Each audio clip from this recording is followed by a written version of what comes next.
എല്ലാവരും ഭയങ്കര വിഷമത്തിലാണ്. സാരമില്ല, മാറിക്കോളും. മറ്റു ടീമിന്റെ ഫാൻസ് ഒക്കെ കളിയാക്കി തുടങ്ങി. പിന്നെ സാധാരണയാണല്ലോ. കാനർപ്പുറ കേരള യൂണിറ്റിൽ നിന്ന് വിളിച്ചിരുന്നു. എത്ര തെരഞ്ഞിട്ട് പോലെ ഫിഫാനെ കണ്ടുപിടിക്കാൻ പറ്റിയിട്ടില്ല എന്ന് പറഞ്ഞിട്ട്. അവര് കളിയാക്കും, ഉറപ്പല്ലേ? നീ അതൊക്കെ വിട്, നമുക്ക് അടുത്ത കളി നോക്കാം. നീലപ്പടയിലെ ആട് ഒരു കളിയിൽ 3 ഗോളാ അടിച്ചത്. അത് കണ്ടില്ല നോക്കണോ? വേണ്ട, നീ അവരെൻ്റെ അടുത്തേക്ക് വിട്, ഞാൻ സംസാരിക്കാം അവരോട്. എന്ത് സംസാരിക്കാൻ? ഈ കഴിഞ്ഞ കളിനെ കുറിച്ചോ? അത് നമ്മൾ കളിച്ചു എന്ന് തോന്നുന്നുണ്ടോ? ഈ കളിന്റെ കാര്യം പറയാണ്ട് ചെന്നാൽ മതി. പിന്നെ ഞാൻ എന്ത് ചെയ്യണമെന്നാ നീ പറയണേ? അടുത്ത കളി മുതൽ ആടിറങ്ങരുത്.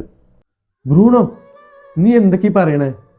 ഇന്നോടൊന്നും തോന്നണ്ട, എല്ലാവരും എടുത്തൊരു തീരുമാനമാണ്. ആരെ എല്ലാവരും? അല്ലെങ്കിൽ ഇങ്ങനെയൊക്കെ ചെയ്യാൻ മാത്രം എന്ത് ദ്രോഹം ഞാൻ നിന്നോട് ചെയ്ത്? ഇപ്പൊ കഴിഞ്ഞ കളി തന്നെ ചെയ്തില്ലേ? ആ ബോക്സിൽ ബോളൊന്ന് ലീവ് ചെയ്തിരുന്നെങ്കിൽ എനിക്കൊരു ഗോൾ അടിക്കാൻ പറ്റിയില്ലല്ലോ. അതെനിക്കും ചാൻസ് ആയിരുന്നില്ലേ? അതൊന്നും എനിക്കറിയണ്ട. അല്ലെ, നിങ്ങൾ ഇത്ര വലുതാക്കി പറയാൻ മാത്രം നിങ്ങൾ എന്ത് ചെയ്ത് ടീമിന്? നല്ല പ്ലെയർ അവിടെ ആദ്യം, എന്നിട്ട് പറ എന്റെ വലുപ്പം ചെറുപ്പം. അതിന് തൊള്ളോണ്ടുണ്ടാക്കി പറയല്ലേ വേണ്ടത്. കളിച്ച് കാണിക്ക്, അതാ കഴിവ്. ഇപ്പൊ നീ വലിയ ടീം എന്നൊക്കെ പറയണ്ടല്ലോ. ആ ടീം ഈ നിലയിലെത്തിയത് എന്റെ അകർപ്പാ. ഇതൊക്കെ ഇങ്ങനെ പറയാന്നല്ലാതെ ഇതിനൊക്കെ എന്തെങ്കിലും കണക്കുണ്ടോ?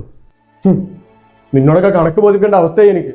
എന്നാലും പറയാം, നീ ഇപ്പൊ ഈ കളിക്കുന്ന വേൾഡ് കപ്പ് ഉണ്ടല്ലോ, അതെനിക്ക് മുമ്പ് 17 3 വട്ടം മാത്രമേ ക്വാളിഫൈഡ് ആയിട്ടുള്ളൂ. ഞാൻ വന്നതിന് ശേഷം 6 ഞാൻ ക്വാളിഫൈഡ് ആക്കി.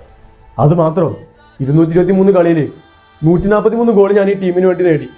കൂടാതെ 2014 യൂറോപ്യൻ ചാമ്പ്യൻഷിപ്പ്, 2018 26 നാഷണൽ ലീഗും പോലത്തെ പല ടൈറ്റിലും ഞാൻ ഈ ടീമിന് വേണ്ടി നേടിക്കൊടുത്തു. എന്നിട്ടിപ്പോ ഒരു മോശം പെർഫോമൻസ് വന്നപ്പോ ഞാൻ ഈ ടീമിന് ചേരാത്താനായില്ലേ? സാരമില്ല, പക്ഷെ നമ്മൾ കളിക്കും.